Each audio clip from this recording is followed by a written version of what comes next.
व्यास देव जी ने एक श्लोक लिखा कि बलवान इंद्रिय ग्रामो विद्वानमपि कर्षति, इंद्रियां बड़ी बलवान है जो बड़े बड़े विद्वानों को भी खींचकर भ्रष्ट कर देती है।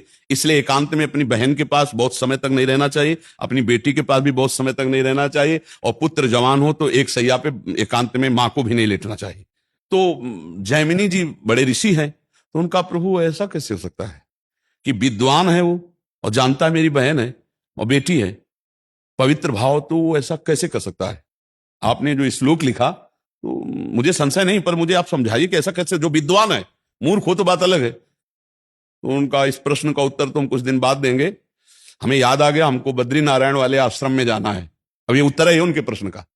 तो 10-15 दिन तुम संभालो आश्रम, सैकड़ों ब्रह्म ऋषि विद्यार्थी जन है, 15 दिन बाद हम आ जाएंगे, फिर आपके इस प्रश्न का उत्तर देंगे, ठीक है? उसी शाम को हल्की सी वर्षा होने लगी। भगवान है व्यासदेव जी, संध्या का समय, और 16 वर्ष की अवस्था धारण की, श्याम रंग अरविंदाक्ष नेत्र, और छम छम करती हुई सामने आ गई। और गंगा स्नान करके सब ऋषि जन ऐसे जा रहे थे, सब ऐसे।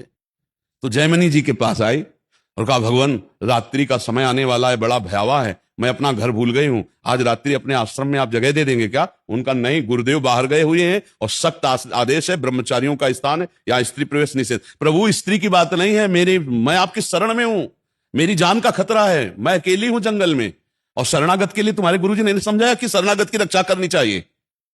अब गुरुजी हैं, उनको कौन काट सकता है? जैमिनी जी ने कहा, बात तो तुम्हारी सही है कि तुम्हारा स्त्री शरीर है, अभी देखा नहीं, स्त्री शरीर है और गुरु जी है नहीं, और तुम्हारी रक्षा भी अच्छा, ऐसा कर सकते हैं कि हम अपने आश्रम में एक झोपड़ी खपरेला था, उसमें अलग आपको दे देंगे, दरवाजा लगा बंद कर, मैं भी कहूं तो दरवाजा रात्रि में मत खोलना, सुबह निकल जाना। तो उनका, जैसी आपकी आज्ञा, मेरी रक्षा हो जाएगी, चलो दूर चलो, और वो कुटिया है, जाओ दरवाजा अंदर बंद कर लो जाकर, यहां सब ब्रह्मचारी रहते हैं।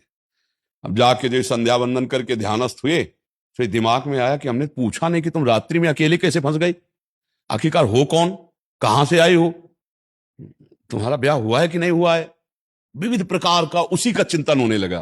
तो ध्यायतो विषयान पुंसात् संगास्तेषु उपजायते, संगात संजायते कामः, कामात् क्रोधो विजायते, क्रोधात् भवति सम्मोहा, सम्मोहा स्मृति विभ्रमा, स्मृति भ्रंशात् बुद्धिनाशो, बुद्धिनाशात् प्रणश। पहला रोग शुरू हो गया, ध्यान। जहां प्रभु का ध्यान होना था वहां उस तो चरण देखे थे बड़े ही सुंदर, उनका मुख कितना सुंदर होगा। अब गए, अब इतना सब करते हुए रात्रि तो हो ही गई थी, दरवाजा खटखटाया, तो उन्होंने कहा दरवाजा तो नहीं खुलेगा। बोले मैं जैमिनी जी हूं। बोले नहीं, जैमिनी जी ने मना किया है कि सुबह नहीं खुलेगा दरवाजा। तो खपरा हिलाए थे, कोई लिंटर तो था ले खपरा हटाए, बांस हटाए, कूद गए। देखा तो वो सुंदर रूप, क्योंकि भगवान ने धारण किया था, श्याम रंग छटा छा रही थी एकदम, इंद्रनील मणि कांति, नव यौवन अवस्था, देख के मुग्ध हो गए।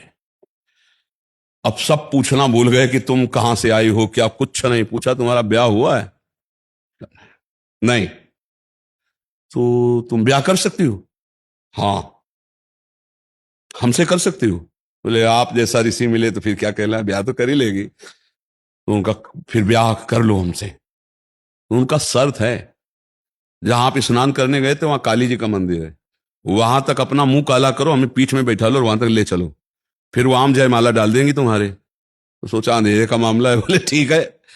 काम कितना प्रबल होता है, मुंह काला किया, पीठ में बैठा ला, घुटने के बल चले, जब वहां पहुंचे तो 2 थप्पड़ मारे। तब उन्होंने देखा तो भगवान